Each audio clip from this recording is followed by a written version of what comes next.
warahmatullahi wabarakatuh.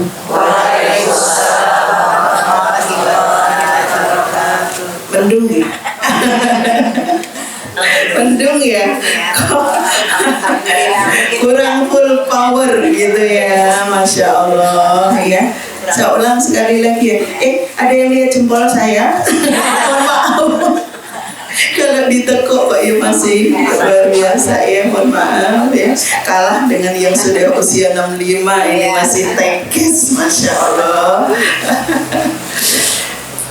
Sekali lagi mohon maaf karena dijempol saya sangat tidak sopan, tapi harus digitukan dulu ya. Nanti saya tekuk lagi ya. Assalamualaikum warahmatullahi wabarakatuh.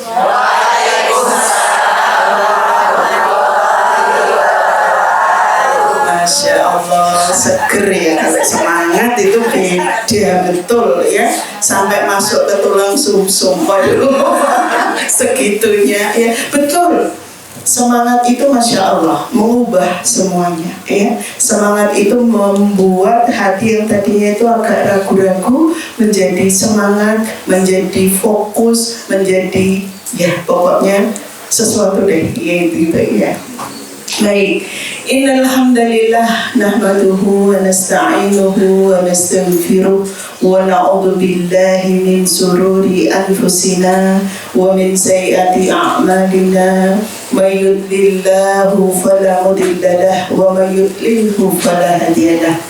Ashhadu an la ilaha illallah wahdahu la syarika lah wa ashhadu anna Muhammadan abduhu wa rasuluh. Amma ba'du. Ibu-ibu sekalian, muslimah, sholihah, majelis taklim azizah yang insya Allah selalu dalam keberkahan Allah. Pertama, mari kita bersyukur kepada Allah atas segala karunia yang berikan kepada kita semua. Sungguh Allah sangat sayang, sangat cinta kepada kita, sehingga apa? Dari sekian muslimah kita yang dipilih oleh Allah untuk dimudahkan langkahnya untuk hadir di majelis ini, mudah-mudahan ini dicatat oleh Allah sebagai amal soleh yang nanti akan diganti dengan pahala yang luar biasa. Amin ya rabbal alamin. Kemudian sholawat dan salam semoga selalu terlimpahkan kepada teladan kita Rasulullah Muhammad Sallallahu Alaihi Wasallam, karena beliau yang selalu kita tunggu-tunggu syafaatnya di yaumil akhir. Amin ya rabbal alamin. Apa kabar semuanya? Wajahnya berseri semuanya. Masya Allah ya. Pokoknya kalau sudah masuk arena tempatnya ibu-ibu semangat untuk tholabul ilmi, untuk silaturahmi, itu sudah langsung aura aura positifnya langsung masuk ke kita tanpa harus berkata-kata. Gitu ya. Betul itu. Karena apa? Bi'ah solihah itu pengaruh ya. Kita dari rumah itu ya agak loyo-loyo, agak gak enak juga. Bayangin kalau di rumah pagi-pagi begini, dan kita biasanya ngapain? Berjibaku gitu ya, dengan piring-piring, dengan debu-debu, dengan baju-baju dan semua-semuanya gitu ya. Tetapi ketika majelis ini kita hadiri, Masya Allah, langsung Allah berikan berkahnya, Allah berikan nuansa ruhiyah yang kuat itu yang kemudian masuk di dalam hati kita. Mudah-mudahan kita semua yang berkumpul di sini benar-benar nanti akan mendapatkan manfaat dari ilmu yang kita dapatkan. Amin ya rabbal alamin. Dan terkhusus ini ada bunda kita yang sangat luar biasa, Bunda Widya ya, yang insya Allah bertepatan dengan tanggal 20 Oktober beliau milad yang ke-65. Ada yang sudah kenal sama beliau? Atau ada yang belum tahu wajahnya? Silakan berdiri Bunda.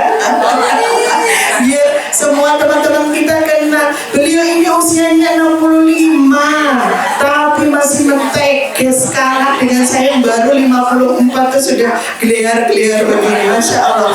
Nanti tanya sama beliau, resepnya apa bisa seperti itu ya. Baik, jadi sekali lagi barakatuh fi umrik ya. Semoga Allah memberkahi usia beliau yang ke-65. Beliau menjadi tambah solihah, semangat, dan semua amal soleh yang diberikan kepada kita sampai saat ini ya, snack-snack yang akan kita makan menjadi aliran darah yang itu nanti akan mengalir pahalanya kepada beliau. Amin ya rabbal alamin. Baik, kita akan ke tema hari ini. Sengaja saya mengulang tema kita yang masa lalu, atau ada mungkin ustadz-ustadzah yang lain yang sudah membahas tentang kondisi hati. Tapi tolong konsentrasi dulu. Saya nggak lama kok, 10 menit. Enggak 10 menit juga. Apakah ada di antara kita yang nggak punya hati? Nah ini, kok tanyanya begitu ya? Insya Allah semua punya hati.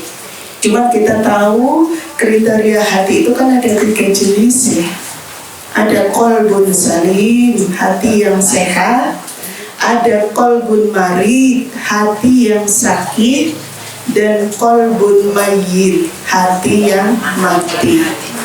Yang kita akan bahas hari ini tentang qalbun salim. Karena harapannya kita bisa mempunyai qalbun salim, hari akhirat nanti yang akan selamat menghadap Allah hanyalah hati yang selamat atau qalbun salim. Ya, yang baru datang mohon dilarang dulu ya, geser.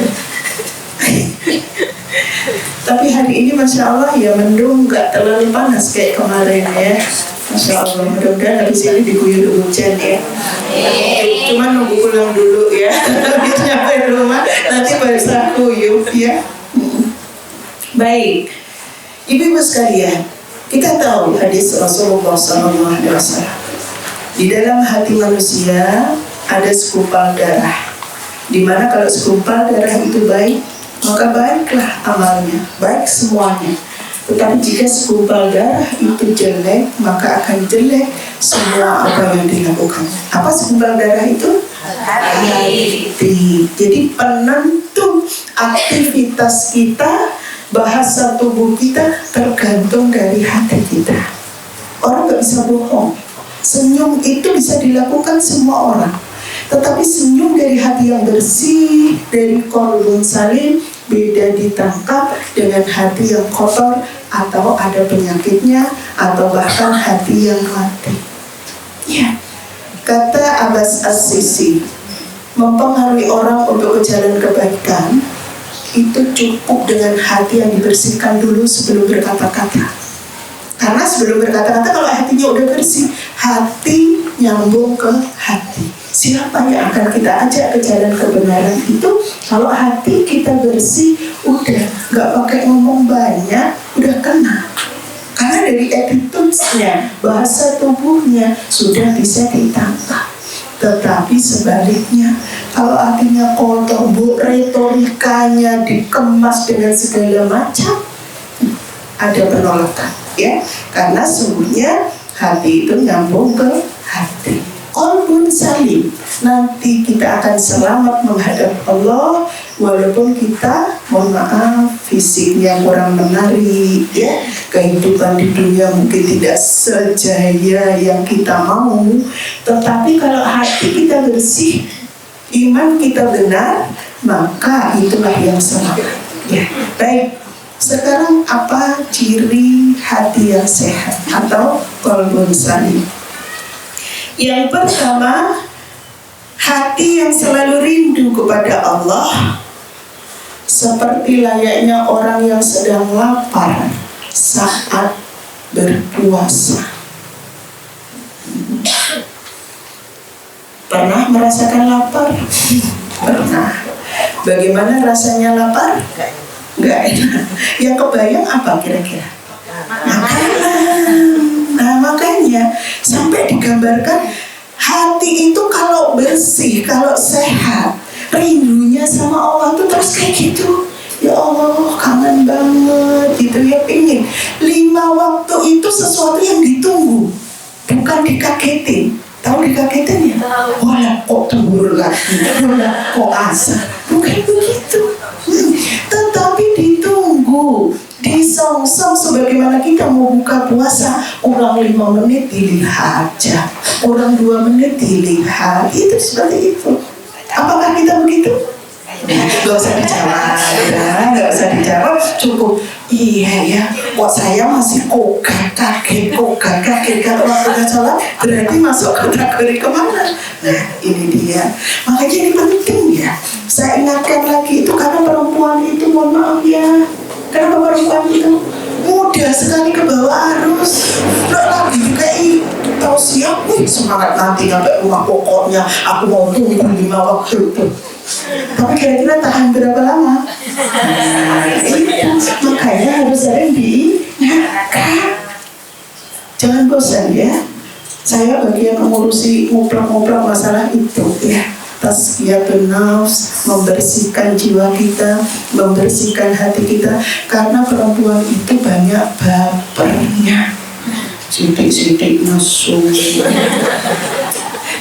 kesenggol sidik ngambek, aduh rasanya tuh kayak gemes aja. Awas ya, siapa yang diawasi? Dan ini pengaruhnya luar biasa. Baru dapat awet-awet tausiah, ya Allah kesenggol hatinya sedikit aja udah ambrol lagi, ya Allah. Yang begitu orangnya datang. Ini bahasanya siapa? Pasti tahu deh. Iya, saya orang Jawa Timur ya, anak buahnya Gus Ikdam saya. Oh, gitu. Nggak, sementara ini kan lagi viral ya, beliau dengan bahasa garangannya, tapi saya nggak pakai. Ya jelas begitu. Jadi ibu-ibu, teman-teman semua, kita semua itu memang bapernya. Sudah dari sononya. Logika laki-laki itu 9, perempuan itu 1. Perempuan punya perasaan bapernya 9, laki-laki 1. Gak bisa dipaksakan. Sehingga kita jangan gampang marah dengan kondisi laki-laki yang tidak mengerti mau kita. Ayo, Masya Allah, berarti perasaan sih. Ya emang laki-laki gak perasaan yang berbicara, logikanya. Begitu juga dengan laki-laki, gitu aja dipikir, sakit hati. Akhirnya apa? Udah yang tadinya semangat mau ibadah, mau nunggu 5 waktu, melempret gitu. Karena apa?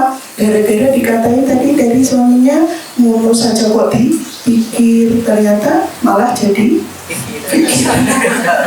Repot ya perempuan. Baik. Yang kedua cirinya, selalu berkeinginan untuk taat kepada Allah. Jadi hati yang sehat itu pengen taat kepada Allah. Taat itu seperti apa? Taat itu respon positif segera ketika Allah memerintahkan sesuatu, dan respon positif segera ketika Allah melarang sesuatu. Perintah itu sekalipun berat, kalau itu perintah Allah kita segera. Hati yang sehat itu begitu, kantongnya bukanya gampang gitu ya, gampang untuk merespon kebaikan, gampang untuk merespon meninggalkan keburukan. Nah, persoalannya kadang pada saat ada perintah melaksanakan kebaikan, kita dalam kondisi apa? Begitu juga sebaliknya, ketika Allah melarang sesuatu, kita dalam kondisi apa? Ini masalahnya. Kadang kita itu dibolak-balik. Pas lagi senang-senangnya, ternyata kesenangan itu adalah sesuatu yang tidak diperbolehkan oleh Allah. Maaf ya, kalau perempuan apa? Kesenangannya yang kalau lagi ngupas itu dari pagi sampai sore gak ada habisnya.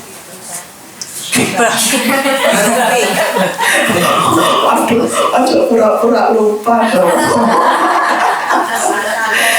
Kita itu kalau sudah membuka itu direm susah ya. Kalau sudah ngerumpi gosip, ngerasani. Siapa yang dirasani? Siapa aja. Bahkan yang di depan ini juga sering dirasani gitu ya. Iya.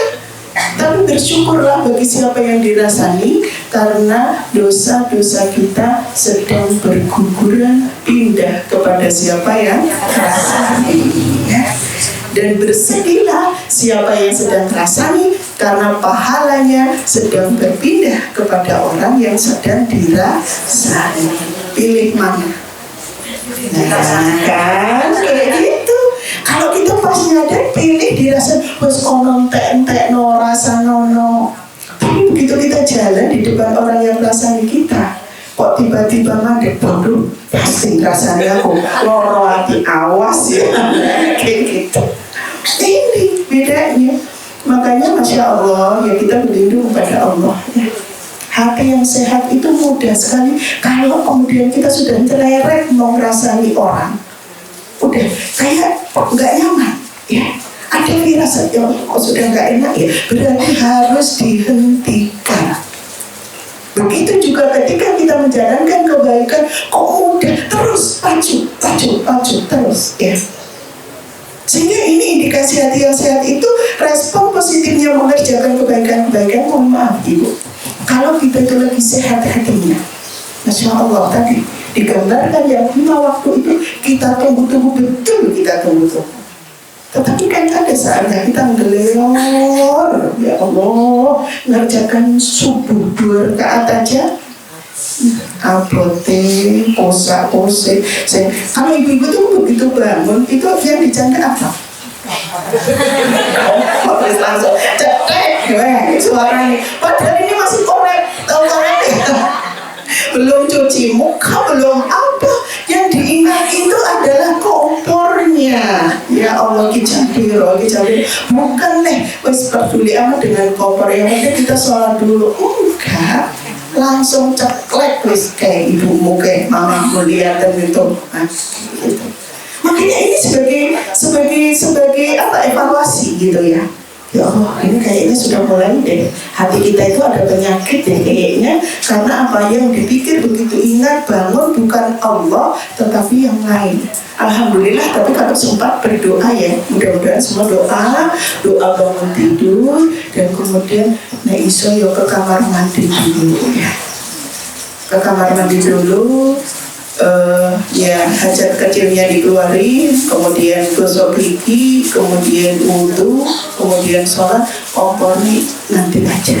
Soalnya gini loh, kalau kita sudah nyeplekin apalagi ada air yang kemudian ngomong itu kan lumayan.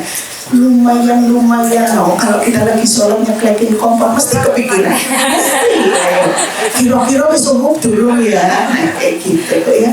Makanya ini harus dihindari. Udah gak apa-apa, 5 menit demi Allah yang kita dahulukan, insya Allah jauh lebih berkah. Nanti Allah yang akan atur berikutnya kalau kita mendahulukan Allah.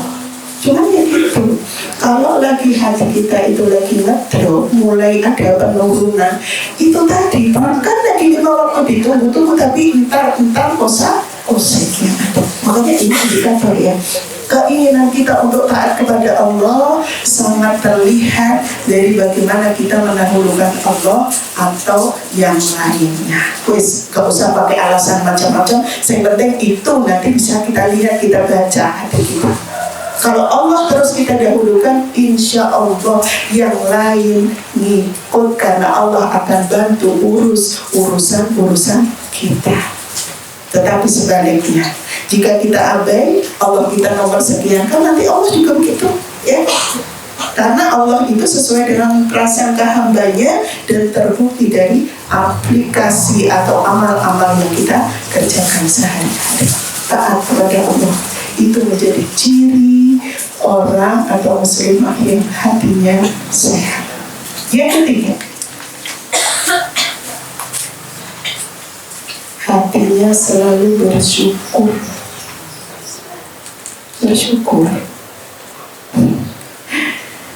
Ditanya lagi, apakah sampai detik ini kita masih sering bersuluk?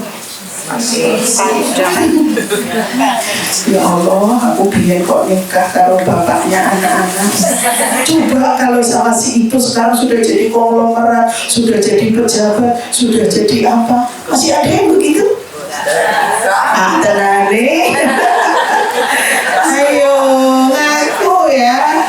Ya Allah, yuk istighfar yang banyak kalau masih ada perasaan begitu.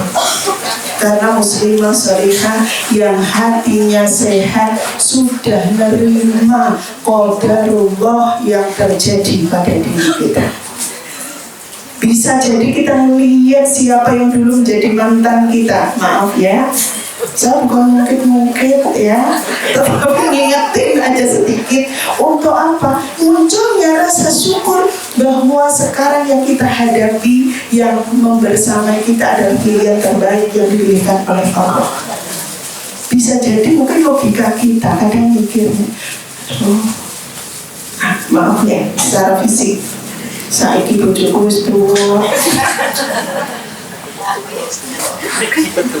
Nah ya sama mau gak balik gitu. Terus maaf ya, pipinya wis melorot, rambutnya wis banyak ubahnya. Coba sih itu karena dia kaya, terawat, sek kencering, ganteng, sugih, wow wis pokoknya udah diunggul-unggulin kayak gitu. Rumput tetangga. Pada saat yang sama sebenarnya suami Anda juga berpikir begitu, ya Allah. Tuh kan, baru tahu dari balik gitu. Ya Allah, bojoku saiki kok ya wis tuwa. Maaf ya. Rambutnya ya wis akeh sing putih. Terus maaf ya, untune mulai ada yang tanda, goyang-goyang. Aduh guys, pokoknya jalan sudah gak jejak kayak dulu lagi. Sama sebenarnya, cuman kita cerewet keluar, sementara suami kita enggak, ditahan, disabari. Bagusan mana berarti? Di batin saking jaga harga dirinya biar istrinya enggak tersinggung, sementara kita kemana? Nah, iya bojoku saiki kok jangkau. Coba, wah gitu. Ini tanda-tanda kita kurang bersyukur. Padahal coba kita kena laki-laki lain mungkin bisa jadi tambah parah. Iya, karena kita selalu melihatnya yang begitu ya. Yang digambarkan itu rumput tetangga selalu lebih hijau. Terus aja sih didelok iku mek tombol nih, mbok ning ngarepane kena didelok gitu loh. Ya. Pendamping kanan kita, sebelah kanan kita itu cara paling mudah kita untuk masuk surganya Allah. Wes to disyukuri apa sing ono dan kemudian kita jadikan sarana untuk mudah masuk surganya Allah. Lah enggak Rasulullah apa bu anu sidik bu ona bu anu gitu. Terus bapaknya juga bu ibu ki anu toh mama ki anu. Sementara kita nggak bisa melakukan anu itu apa ya, monggo diterjemahkan seperti apa ya. Keluhan itu yang sampai sekarang kita belum bisa menerima 100% siapa pasangan kita. Begitu juga dengan anak-anak. Masya Allah, ibu itu Masya Allah dipilih oleh Allah, rahimnya menjadi rahim terbaik untuk melahirkan anak-anak. Sehingga jangan pernah mikir, ya Allah, kok nakal, ya Allah, kok nakal, nakal ini untuk sopo. Jangan, ayo, wong dia dari rahim kita 9 bulan, ada di rahim kita, maaf, karena bertemu dengan bapak kan. Berarti kalau nggak nonton bapaknya kan ya ibunya. Nah kok sering diungkit-ungkit, dimarah-marah, Masya Allah ya. Anak itu doakan yang baik, maka insya Allah kalau kita nggak pernah melakukan sesuatu yang buruk, kalau kita memberikan rezeki yang halal, kalau kita mendidiknya dengan benar, insya Allah dia nanti akan ngandang ke jalan yang benar. Tidak seperti sekarang karena dalam proses. Anak itu proses ya. Kita semua juga proses. Kapan kita belajar Islam, Bu? mau kemudian tekun datang di majelis taklim, kapan? Kan kalau dihitung dari usia kita biologis dari lahir sampai sekarang kan masih banyak yang belum kita dalam posisi hijrah kan. Tetapi kenapa baru begitu kita hijrah, kaca pinggang, kamu tuh paham apa? Sudah sama anak-anak, sama bapaknya, sama ini sudah malang kerik, sudah. Ya Allah, ingatlah kita dulu, bagaimana kita dulu ya. Sehingga harapannya adalah, Masya Allah, proses inilah yang kemudian kita pahami, sehingga yang ada adalah bukan mengeluhkan apa yang sudah menjadi amanah dari Allah buat kita, tetapi bersyukur, alhamdulillah anak kita itu ya cukup ya apa yang ada, sempurna tubuhnya, ada telinga 2, ada mata 2. Saya contohkan, ada saya punya teman yang beliau itu kaya raya, anaknya cuma 1, tetapi sakit. Tiap hari harus kontrol karena apa? Ada leukemia di tubuhnya. Kanker darah, bukan kanker biasa, yang itu penanganannya seminggu 3 kali harus cuci darah.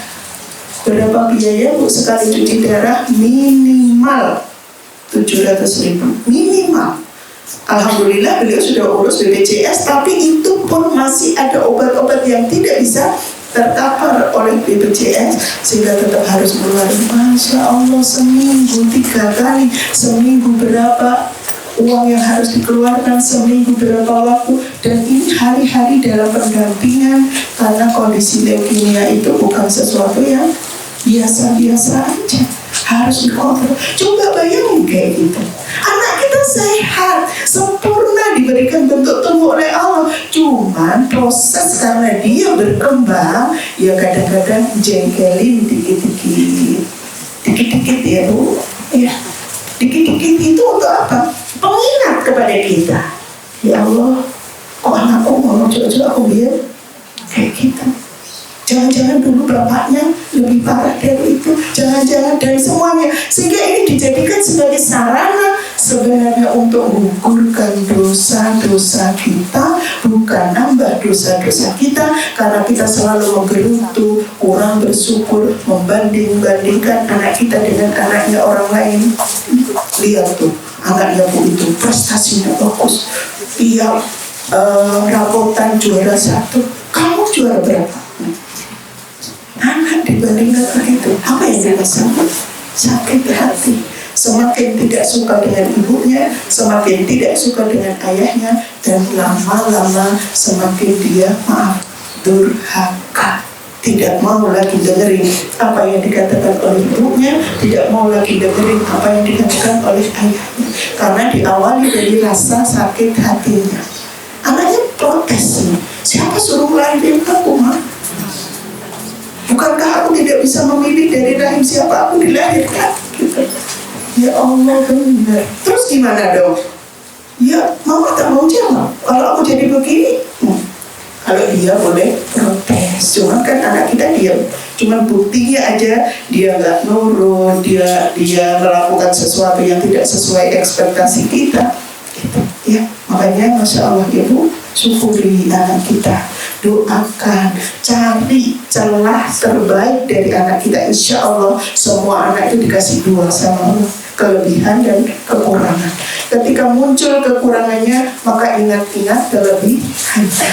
Itu akan membuat kita bersyukur, baik kita posisinya sebagai ibu maupun posisi kita sebagai istri, bersyukur kepada apapun yang telah terjadi dengan kondisi suami.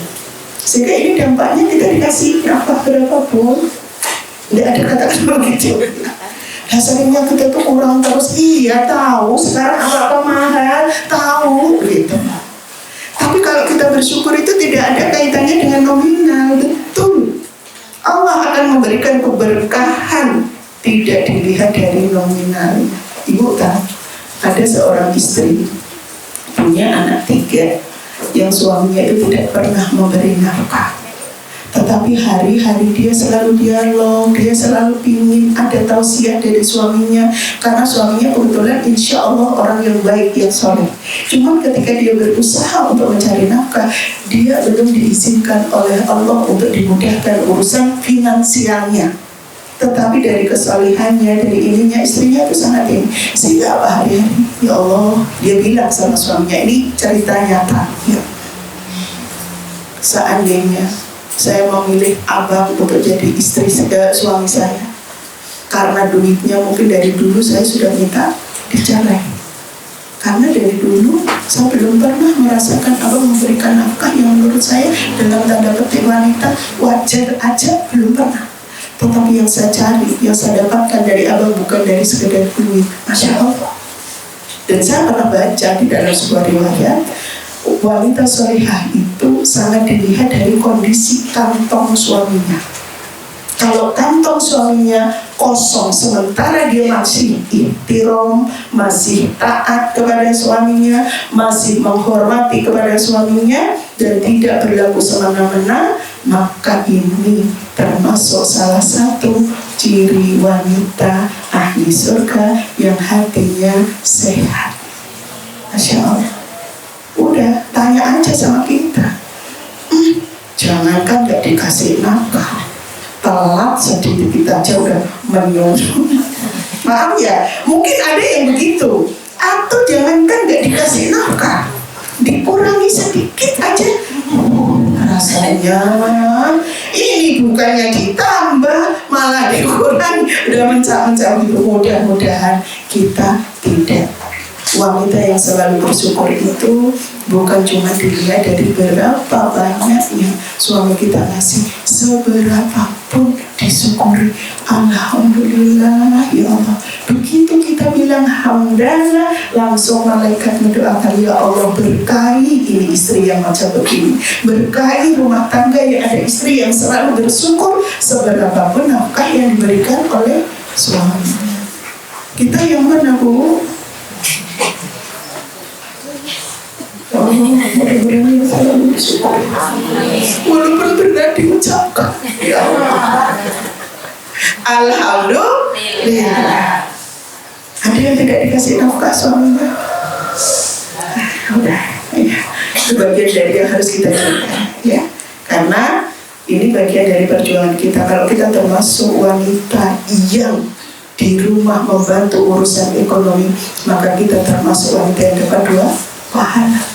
Yang pertama mendapatkan pahala sedekah, yang kedua pahala menyambung silaturahim. Masya Allah. Sehingga apa? Ikhlaskan ibu. Kalau ibu-ibu di antara kita termasuk orang-orang yang jempali nyukupi kebutuhan keluarga, ya Allah sama Allah dijanjikan dua pahala. Yang ketika ini dilakukan oleh suami kita, suami dapat satu pahala aja karena kewajiban nafkahnya. Sementara kita sudah handle ya, perempuan itu sunnah pun tidak untuk memberikan nafkah kepada keluarga. Tetapi karena kita ridho, ikhlas, maka dua pahala dijanjikan. Masya Allah ya. Bersyukurlah. Tuh, bersyukur dari sisi nafkah, dari sisi kondisi. Begitu juga dengan bersyukur dari sisi umur, usia. Masya Allah. Kenapa ini harus kita syukuri? Betapa banyak muslimah yang seusia kita sudah menghadap Allah. Tidak ada kesempatan lagi untuk thalabul ilmi, tidak ada kesempatan lagi untuk silaturahmi, tidak ada kesempatan lagi untuk bersedekah, untuk beramal-amal yang lain. Sudah Allah selesaikan, sementara kita masih diberi kesempatan. Maka bersyukur. Belum lagi bersyukur dari umur, kita dipilih oleh Allah yang hadir di majelis yang mulia ini. Mudah-mudahan ini menjadi tiket surga kita. Amin. Akhirnya apa di situ, ya Allah, karunia-Mu tuh banyak yang sudah Kau berikan. Bukan cuma duit, rumah bagus, mobil mewah. Tidak, ya Allah, umur yang berkah ini yang kemudian Kau karuniakan kepada kami. sehingga kami masih bisa bermajelis, sehingga kami masih bisa sharing, sehingga kami masih bisa lapar saudara-saudara kita yang itu energi tersendiri ketika kami di rumah dalam mesin. Hari-hari kok aku kita diwong betul apa ya? Merasa paling miskin, merasa paling terkungkung, merasa paling tidak berharga. Tetapi ketika di majelis ini semua sama, sama insya Allah. Ya, dan ini tempat ini, masya Allah, barakallah untuk kuning ya, menjadi saksi.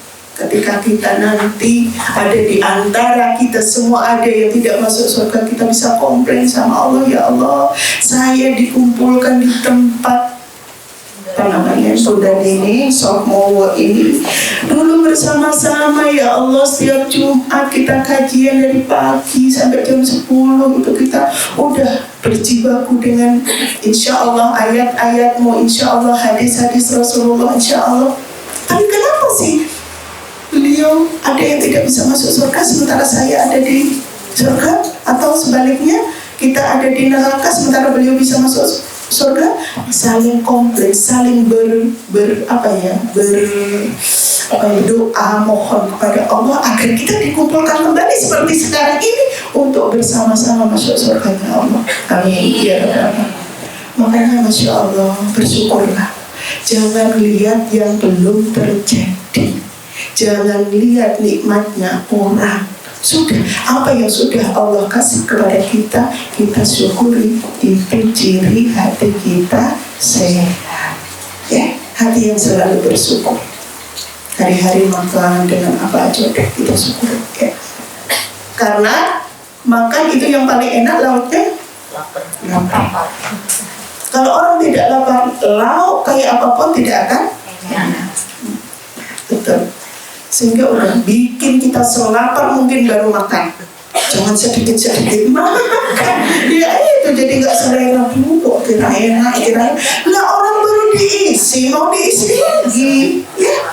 Nah gitu. Cari cara bagaimana kita ada peluang untuk syukur kepada Allah. Kalau kita memang makannya apa adanya, bikin kita lapar biar kita menikmati.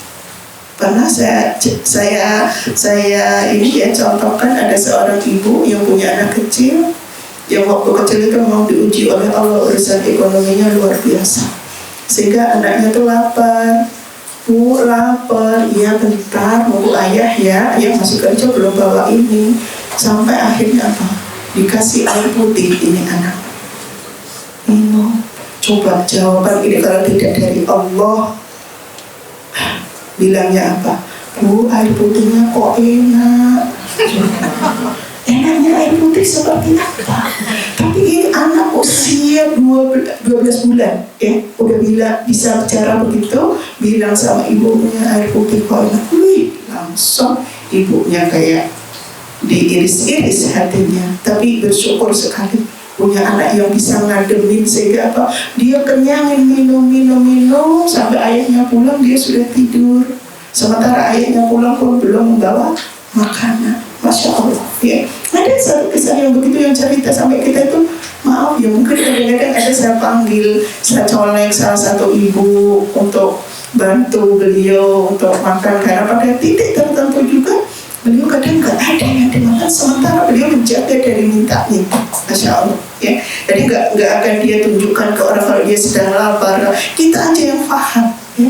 Rumah nggak ada apa-apa, dapur tidak ada tanda-tanda panas, ya. Jadi masya Allah nggak ada apa-apa yang mau dimasak, sehingga kita mau tidak bersyukur dari mana kalau melihat kondisi seperti itu. Lihatlah urusan dunia itu yang di bawahnya, jangan dongak. Tapi kalau urusan akhirat, lihatlah yang di atas kita, sehingga kita bersemangat untuk mencari berkah. Baik, berikutnya, hati yang sehat itu pelit terhadap waktu. Pelit, ya. Pelit itu seperti apa? Seperti kalau kita ada kotak infak, mau ngeluarin dompet, dari rumah udah disiapin nih. Nanti pasti ada kotak infak, yang abu-abu aja gitu. Ada bawa yang merah tapi ntar buat apa gitu, shopping nanti mampir ke mana. Mau masukin ya dulu enggak, jadi enggak. Nih sudah mulai kota Eva berjalan ini sudah berkecamuk di dalam hati. Yang abu-abu apa yang merah? Abu-abu apa yang merah? Qadarullah keliru. Yang masuk yang merah. Ada kan kasus begitu? Wah nyesalnya. Ya Allah, kenapa jadi keliru? Udah nggak ini nggak hilang. Sampai dari majelis ke majelis dia mikir, udah sekali itu saja saya keliru, habis itu udah. Artinya apa? Kita perhitungannya terhadap duit itu segitunya. Waktu yang kita keluarkan itu juga kita hemat banget. Ya Allah, ngapain aja saya 1 jam ini? Ngapain aja saya seharian ini? Lebih banyak nyekrol WA atau lebih banyak berzikir kepada Allah, tilawah Al-Quran, atau beramal soleh yang lain. Kayak gitu. Jadi dihitung banget karena Allah tanya nanti wal asr, demi masa sesungguhnya kita semua dalam kondisi rugi kecuali siapa? Yang beramal soleh, yang menasihat di dalam urusan kesabaran, yang nasihat di dalam urusan kebenaran. Wadduha, sesungguhnya nanti kita akan ditanya waktu duha kita sudah kita gunakan untuk apa? Walai, semua waktu ditanya. Makanya kita itu kalau hati kita sehat eman banget. Menggur sesuatu hari-hari untuk kita gunakan yang tidak berguna, apalagi bermaksiat kepada Allah. Tadi itu ente-entean dek ngerasane wong sampai lali waktu. Sekarang ditanya, ayo mulai bangkit. Udah, gak usah tengok-tengok kesana kesini. Udah tengok, ya Allah, iya ya, saya banget itu. Nah, gitu ya. Baik, berikutnya, jika mendengar Allah memanggil, bersegera menunaikan apapun kondisi kita. Memanggil itu memanggil apa? 5 waktu tadi, ya. Karena muslimah salihah itu kan sering tadi lupa, bukan lupa. Jadi gini, udah diingetin, kalau lama nggak diingetin itu ya delayer mana? Maaf ya, awal dari penciptaan kita kan dari tulang yang bengkok, ya. Tulang yang bengkok itu asal kita. Makanya kita harus sering diluruskan. Tetapi luruskannya juga nggak boleh keras-keras. Nek keras-keras, cuklek patah. Gitu. Perempuan tuh unik kok ya. Nek ditoknya yo bengkok terus. Ini kadang-kadang yang momen suami kita.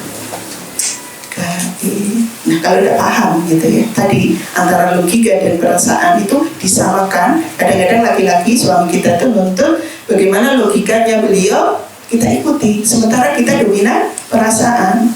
Ketemu gak kira-kira? Enggak. Akhirnya melaku dewe sing sitok ngalor, sing sitok itu. Akhirnya apa? Diem-dieman, harus gak sejalan. Karena tidak mau saling ngalah, tidak mau saling mengerti, tidak mau belajar. Nah, urusan taat kepada Allah dalam menjaga 5 waktu itu kan sering kita itu diingetin. Sampai mungkin kalau boleh dibilang bosan-bosan. Tetapi kenapa diingetin terus? Kamu yolani terus gitu loh. Baru diingetin berapa hari habis itu delayor lagi. Udah diingetin lagi delayor lagi. Kayak gitu. Itu tabiat perempuan karena asal penciptaannya dari tulang yang bengkok. Tetap harus diingetin. Makanya jangan bosan ya Bu. Kalau kadang-kadang saya sering menyampaikan sesuatu yang saya ulang-ulang bukan karena apa, faham dengan diri ya. Kadang-kadang suami saya itu juga bilang, Ustaz omongin pula balik gitu ya. Untuk hal tertentu yang menurut beliau itu, kalau beliau laki-laki itu sekali diingatkan jelas selesai, udah. Dan itu dijaga terus. Cuma kita kadang-kadang ada nakalnya juga. Butuh perhatian itu dengan cara nyalah-nyalah, tahu ya? Paham maksudnya? Ya diperhatikan, nyoba deh, nanti ditegur, dek. Nah, senang kayak gitu. Perempuan itu ada kayak gitunya, ya. Dan ternyata itu tidak dipahami sebagai sesuatu yang seni dalam dalam menjalin komunikasi suami istri, tapi dipahami hitam putih dalam laki-laki. Mesti kandani bolak-balik. Padahal kita senang aja dikandani bolak-balik itu, ya biar muncul bolak-baliknya itu. Masya Allah ya. Ada perempuan itu begitu. Kalau kita melihat pada kehidupan Rasulullah bersama Ibunda Aisyah, Aisyah itu kan kadang-kadang, maaf ya, kalau Ibunda Khadijah itu sosok yang sempurna. Sempurnanya beliau berperan sebagai ibu, oke, istri iya, teman iya, psikolog, wah yes banget ya. Sehingga beliau Rasulullah kalau bertemu dengan Khadijah, semua persoalan itu selesai. Tetapi beda dengan ketemu Aisyah. Aisyah itu kalau dalam kehidupan digambarkan beliau itu seperti kita masak garamnya. Tapi ya, buat masakan jenderal apa, kalau tidak ada garam gimana rasanya? Gak enak Mbak. Tetapi kalau kebanyakan Aisyah itu selalu dilindungi Rasulullah karena garam ini loh.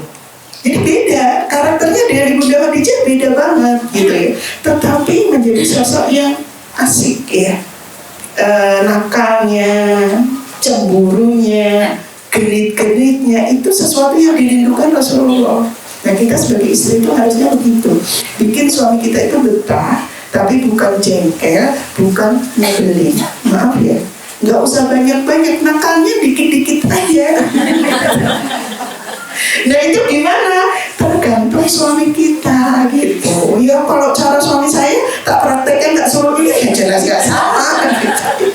Makanya kita harus membaca. Oh berarti diginikan, diingat-ingat. Kalau sesuatu itu membuat suami kita bahagia, ulangi pada kesempatan yang akan datang. Kapan begitu? Ya. Jadi catat titik-titik yang kemudian membuat harmonisasi.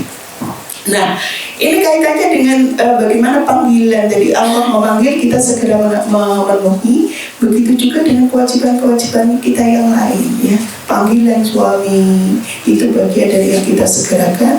Jangan ditunda-tunda, jangan pura-pura. Ayo, pura-pura ada, pura-pura capek, pura-pura tidur, pura-pura. Silahkan diterjemahkan sendiri ya. Artinya itu bagian, ingat ya. Kalau kita posisi sebagai istri kan ridho suami itu menjadi ridhonya Allah gitu ya. Kalau suami marah, Allah juga marah. Ingat itu. Jangan bikin suami kita marah agar Allah juga tidak marah. Tapi susah apa mudah? Aduh, sampai sekarang tuh kalau baru dapat ilmunya, semangatnya sampai rumah. Lihat ekspresinya suami itu sudah berubah. Ya Allah, orang kok lelet ya, ada yang bilang begitu. Orang cacak, ya Allah. Dari tadi kita berangkat tidur, pulang masih tidur, ya Allah. Akhirnya gimana ini mau apa? Taat, mau ihtiram, ujian itu. Selama beliau tidak ngajak maksiat kita kepada Allah, sudah taat saja. Surga itu. Tapi kok bertentangan kayak Ustaz gimana ini? Iya, surga itu mahal. Gak bisa kita raih dengan sesuatu yang lempeng, yang gampang. Yang ini memang kadang bertentangan dengan logika kita, kadang bertentangan dengan apa yang kita pikirkan. Apresiasi kita, kadang pengennya, ekspektasi kita, pengennya suami itu begini, tapi kok saya dapat yang begitu. Terulang lagi ya. Akhirnya apa? Ini rentetannya untuk taat, untuk ihtiram, untuk segera memenuhi panggilannya. Ya Allah, perjuangan, tapi harus kita lakukan. Itu sarana paling mudah ketika kita jadi istri untuk bisa masuk surga dari pintu manapun akan bisa diberikan oleh Allah kalau suami kita meninggal dalam posisi ridho. Halo, ya Allah, Bismillahirrahmanirrahim. Saya ingatkan berkali-kali karena ini memang perjuangan terus. Sampai kapan?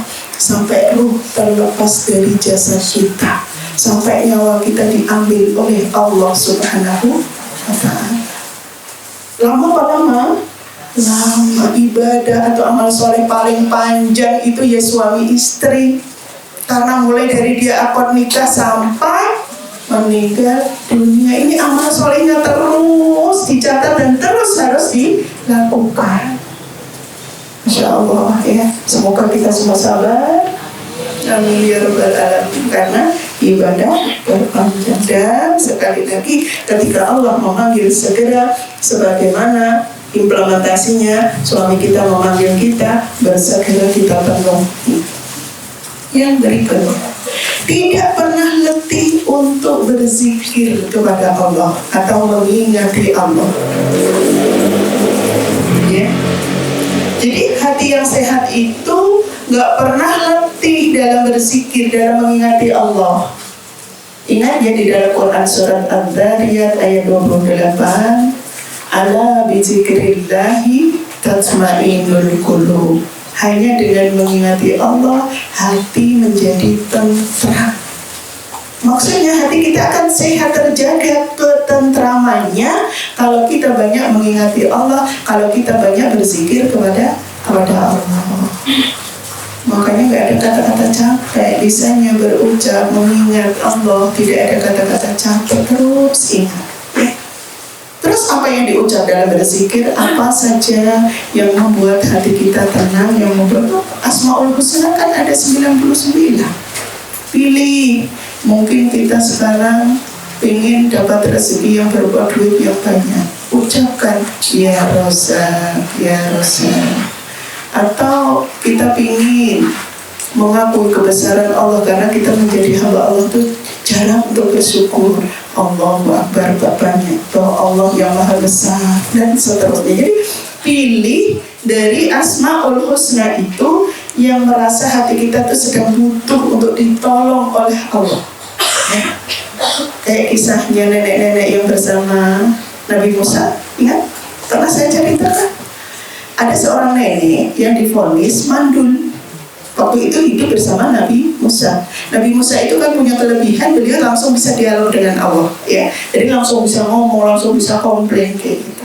Nah, suatu saat ada nenek datang kepada Nabi Musa, ya Musa, kenapa aku ini belum hamil sampai usia jadi nenek-nenek begini? Terus kemudian Nabi Musa langsung komplain sama Allah, bilang, ya Allah, kenapa ini nenek kok belum hamil?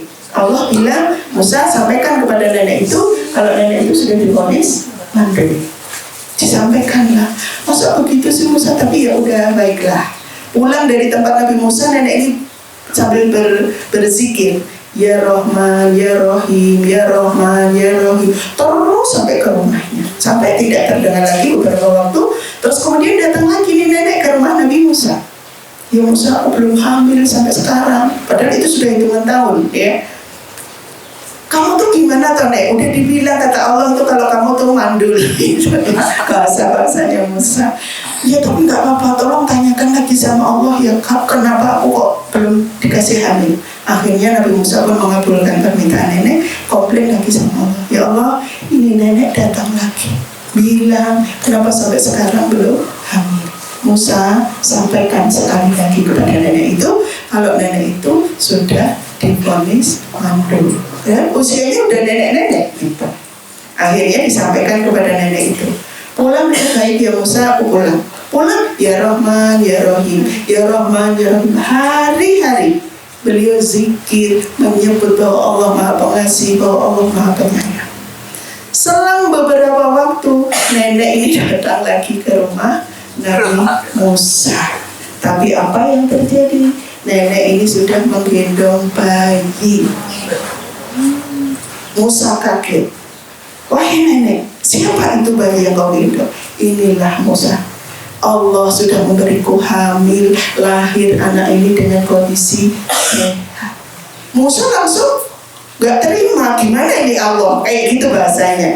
Bilangnya tadi udah divonis mandul, tapi kenapa bisa hamil? Langsung dia tanya, ya Allah ini gimana? Nenek ini datang kepadaku sudah membawa bayi. Ini riwayatnya sahih loh ya, jelas itu ya, di hadis qudsi itu ada. Terus kemudian Allah bilang apa yang dibilang oleh Allah, takdirku kasih sayangku sudah mendahului takdirku, karena nenek ini selalu berprasangka baik dan terus dia mengucapkan ya Rahman ya Rahim dalam kesehariannya, tidak pernah berputus asa, dan dia yakin bahwa aku akan memberikan sesuatu untuknya, maka aku kabulkan apa yang menjadi hajatnya. Masya Allah ya. Jadi kalau kita itu diharapkan tidak boleh putus asa dengan apa yang menjadi hajat kita. Semakin banyak kita minta dan semakin kita yakin Allah itu sesuai dengan prasangka hambanya. Kalau dia berprasangka baik, iya itu akan dikasih. Tingkat keyakinan kita aja yang diuji oleh Allah. Semakin yakin, semakin sungguh-sungguh, maka Allah akan kasih. Baik, yang terakhir, hati yang sehat, qalbun salim, selalu memperhatikan kualitas dan kuantitas amal. Ya, selalu memperhatikan, selalu, artinya tidak pernah berhenti untuk mengevaluasi dari amal-amalnya, baik secara kualitas mutunya maupun kuantitas banyaknya, ya. Jadi tidak menjadi kaum minimalis, tetapi juga selalu dijaga keikhlasannya. Artinya bagaimana kita itu benar-benar dalam optimalisasi amal soleh itu banyak dan ikhlas, ya. Sehingga ini dievaluasi amal-amal kita yang sering kabur pahalanya gara-gara kita tidak ikhlas karena nggak enak, karena sungkan, karena gengsi, karena apa. Yuk sekarang dipangkas, ya, diganti dengan lempeng lillah, semuanya karena Allah. Agar hati kita, orang tuh kalau beramal bukan karena Allah capek deh. Benar apa benar? Pengennya dihargai tapi ternyata satu pun gak ada yang menghargai, pulang putus asa, mau nyebur jurang. Ada yang begitu, iya. Sering saya contohkan kalau ibu berangkat ke pengajian, ke taklim, baju baru, sandal baru, tas baru, ya. Pengennya datang duluan, maaf ya, gak ada satu pun yang nanya bajumu kok bagus, gak ada. Aku datang duluan pakai baju baru, gak ada yang ngaroke satu pun. Awas besok aku gak datang lagi. Banyak yang begitu, tapi bukan di sini, di sono jauh, ya, semuanya. Iya. Ya, evaluasi kita beramal itu karena siapa? Insya Allah karena Allah awet, ya, nggak capek, nggak pakai capek, karena yang menghargai Allah. Dan itu nanti tidak ada setetes bahkan sebesar biji sawi kebaikan yang tidak tercatat, semua tercatat. Dan Allah itu dengan asistennya malaikat raqib atid kanan kiri kita itu tidak ada yang lupa, tidak ada yang terlewat, sangat teliti, ya. Semua masuk catatan, jamnya, menitnya, detiknya ada semua di situ, ya. Sehingga jangan khawatir kalau lempeng kita dalam beramal karena Allah, awet dan menjadikan amal kita kaya, dan nanti insya Allah menghadap Allah dalam kondisi selamat, karena hanya qalbun salim yang bisa diterima amal-amal. Amin ya rabbal alamin. Baik, ada pertanyaan? Wah, nggak terasa 1 jam seperempat kita. Bunda, mungkin ada yang ditanyakan? Ya, sambil nunggu pertanyaan, silakan ibu belakang jilbab merah. Waalaikumsalam. Ya, ibu nunggu mic dulu biar semua dengar. Baik, saya minum ya.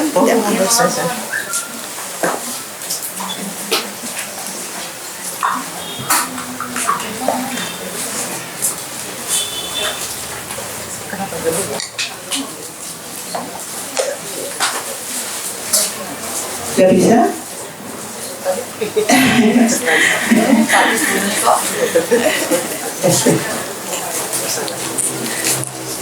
Baik. Assalamualaikum warahmatullahi wabarakatuh. Waalaikumsalam. Mohon maaf.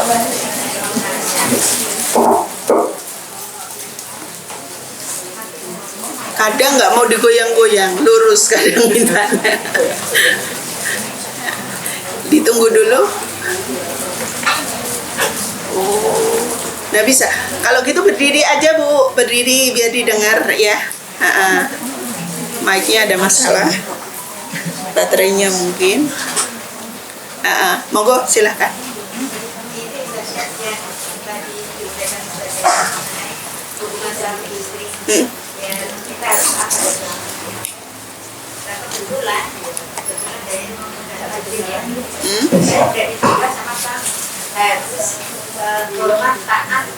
Pada siapa lagi Allah.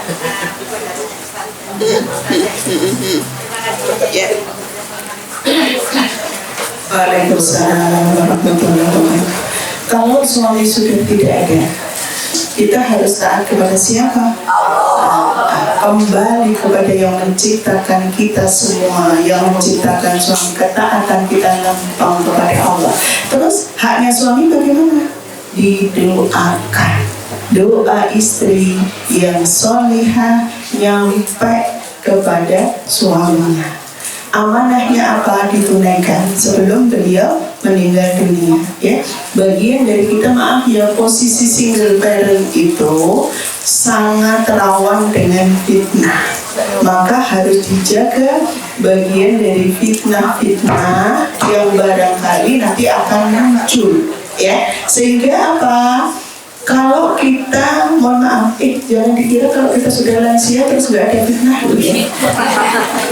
Justru kadang-kadang godaan dari situ tuh Masya Allah biasa lah ya. Ya, dan dikira gitu ya. Tetap setan tuh kalau menggoda, wah, sebelum nyawa kita terlepas dari jasa, tetap digoda. Makanya tetap dijaga. Mulai dari pergaulannya, keluar rumah kalau bisa diusahakan ada anak laki-laki yang bisa menjaga kita, tetap bersama dengan mahram, kecuali dalam kondisi darurat sangat terpaksa, dan jalan yang kita tempuh itu adalah jalan yang aman, ya.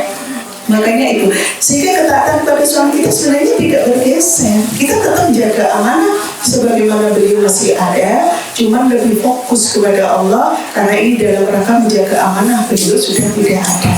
Kalau sampai beliau melihat, maaf ya, beliau sudah di alam kubur, tapi istrinya terus dilihat sama beliau, tetap taat seperti ketika aku ada di dunia, atau dia sudah keluar dari jalur, ketika aku gak ada yang kontrol, terus kemudian semau-maunya, maka ini suami ikut tanggung jawab, ya. Saya harus tetap kita jaga, ya. Bahkan kalau bisa, ketika suami tidak ada, kita harus lebih solihah, karena ini pahalanya bagian dari yang mengalir kepada beliau, atas didikan beliau, ya, atas amanah yang diberikan kepada kita. Itu Ibu bisa diterima? Sama-sama. Ada lagi satu lagi? Mungkin satu pertanyaan lagi. Yang saya sebelumnya mohon perhatiannya sih. Dari waktu ada yang bertanya, kemudian Ustazah menyampaikan jawabannya, mohon perhatian. Berdiri Ibu, biar yang belakang dengar. Oh, ada mic-nya, bisa.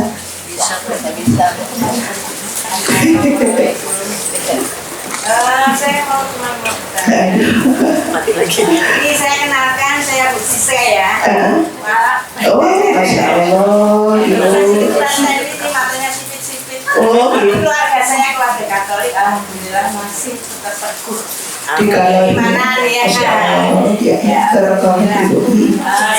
saya tertarik sekali dengan apa ya?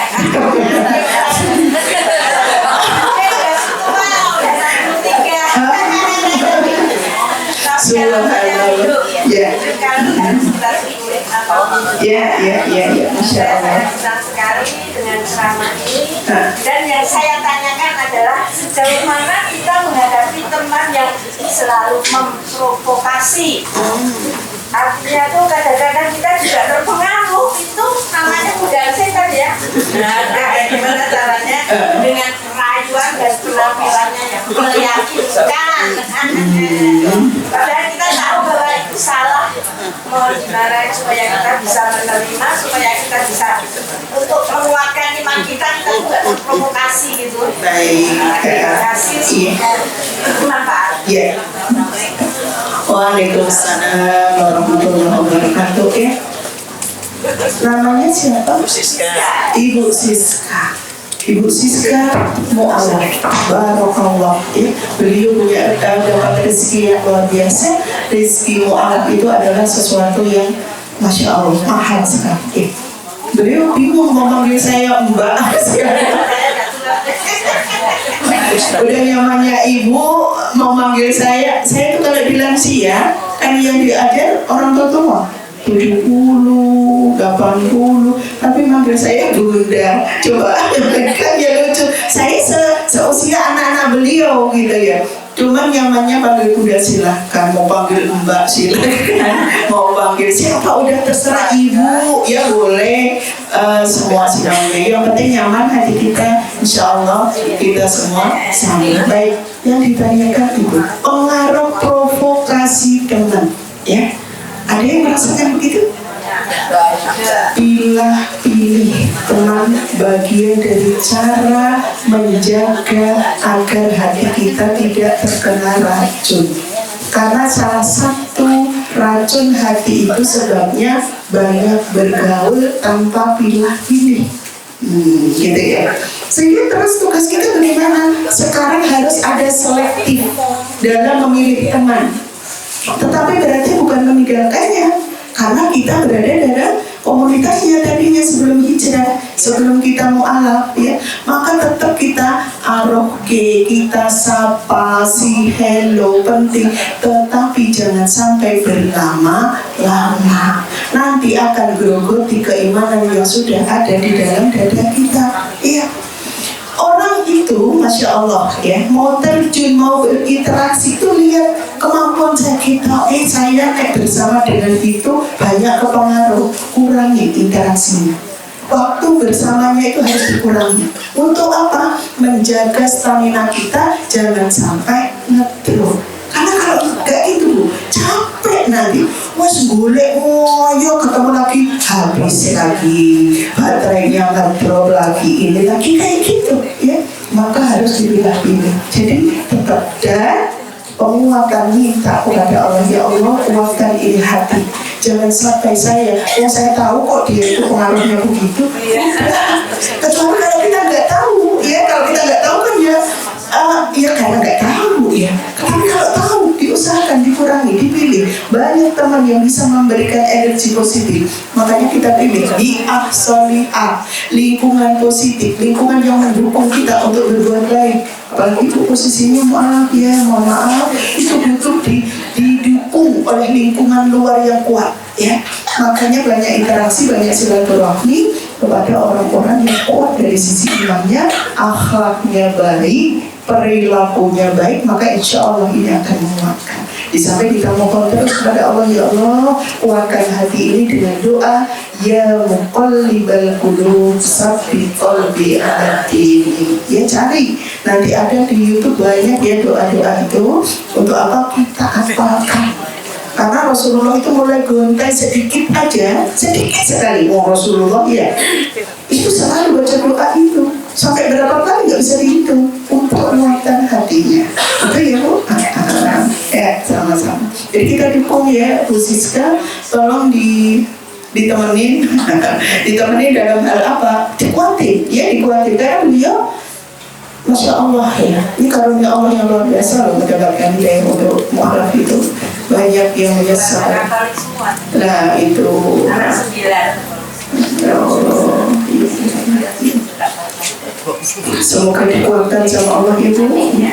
Boleh nanti WA saya ya, nomor ada di pengurus ada ya, boleh nanti ya, silakan. Baik, gitu ya Ibu sekalian, mohon maaf sudah siang ya. Semoga tidak puas. Dan semoga ya Allah hati kita terjaga. Sungguh stamina individu itu ada di hatinya. Kalau hatinya kesenggol sedikit aja udah. Kalau hatinya lembang, hatinya happy, hatinya yakin kepada Allah penuh, buat badai apapun gak akan sanggup menerpa hatinya. Tetapi begitu kena hati yang sedikit sakit, langsung habis, baterai langsung ngedrop 0%. Makanya minta kepada Allah semoga dikuatkan. Baik, kita tutup dengan doa ya. Mohon hatinya ditata lagi. Kita benar-benar minta kepada Allah, semoga dari materi-materi yang kita bahas dari awal sampai akhir ini ada pengaruhnya benar di dalam hati kita. Amin.